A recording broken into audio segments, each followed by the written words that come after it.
Okay, it's day 4 of the Super Spa Solo Nationals here at Pwllheli. We've got some breeze today. It's also the P&B race day. I've got Ollie Wells with me here from obviously P&B. Ollie, yeah, well, looks like a nice day. Yeah, glam day. We might finally get some sailing today, which will be good. After a couple of days off on the beach, I think I'm ready. I think everyone else is ready and time to get out there, to be honest. It looks good. Looks good so far. Lovely sunshine. And breeze. You had a pretty good result. In fact, you've got 2 reasonable results, considering this could be a high-scoring regatta. So, you had second, didn't you, in race 1? Yeah, second in race 1. Basic difference in the races with the starts, and that's all that counts really. So a good start in the first race put me up there, and then we sailed. It's easier to sail at the front.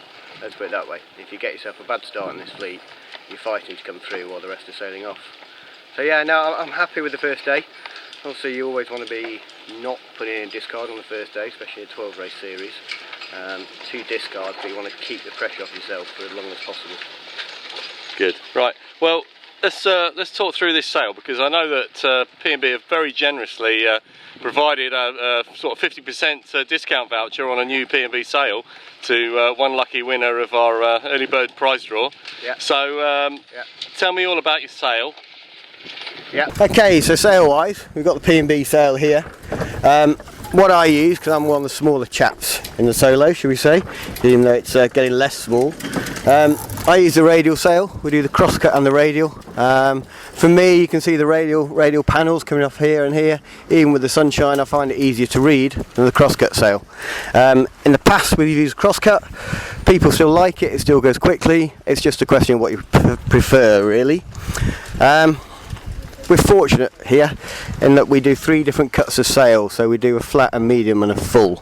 A full for the likes of Chris Brown, medium really for sort of Mike Sims, and I use them between a flat and a medium. Depends on your weight really, depends on the weight and the mast that you're using. What mast have you got up this week? So interesting enough, now I've gone to a Zeta. Because weight wise I'm supposedly about 74. Might have gone up a little bit over the past few weeks, but the Zeta is a bendium mast. So what we've done, and we're lucky because we make our sails in Northampton, we've got the ability to do it. We've changed the luff curve, the luff length here, so we shorten this here because the mast is floppier and bendier. You obviously want to shorten the luff curve to keep the leech still engaged when you're sailing upwind. So we can and we do cut the sails also to do with the mast you've got. I love the Zeta. I think it's cracking.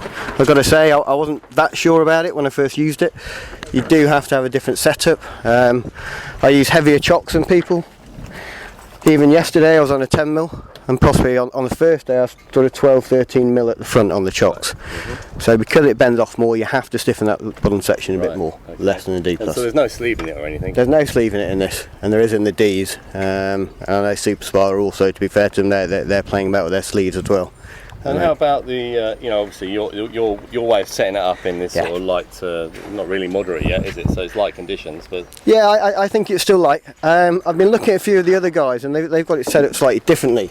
They tend to drop their traveller down quite a lot further than me. So they will take it down to there, whereas where I prefer it is just on the first knuckle. So just there. But it's the same relationship, we're all playing the same game. Yeah, it's controlling that leech and it's keeping the flow over the sail. So really, light winds I'm about here. And the key for me and the key for most people is just not to oversheet. If we look at the leech, as soon as I do that, the leech at the top just hooks over. Yeah, and we can see that. It only takes a little bit of main sheet tension for that to happen.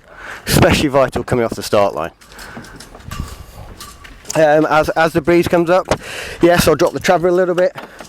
it eases the power slightly so I can keep some main sheet tension on, which again gives me my height.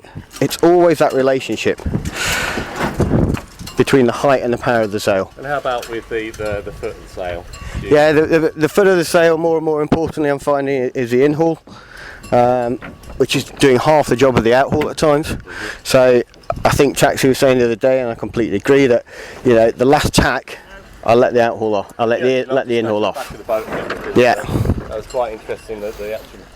So you can see with the in-haul on, this is the upwind setting, pretty much in a straight line. Yeah. Last tack of the beat, we let that off, and that just releases the foot.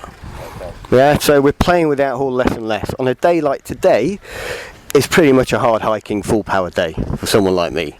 So if I can, I will let the out-haul off at wind a little bit, and just try and keep the power in the bottom third. Yeah. So I'm still driving forward. It should be flat water, so it should be all right. Yeah.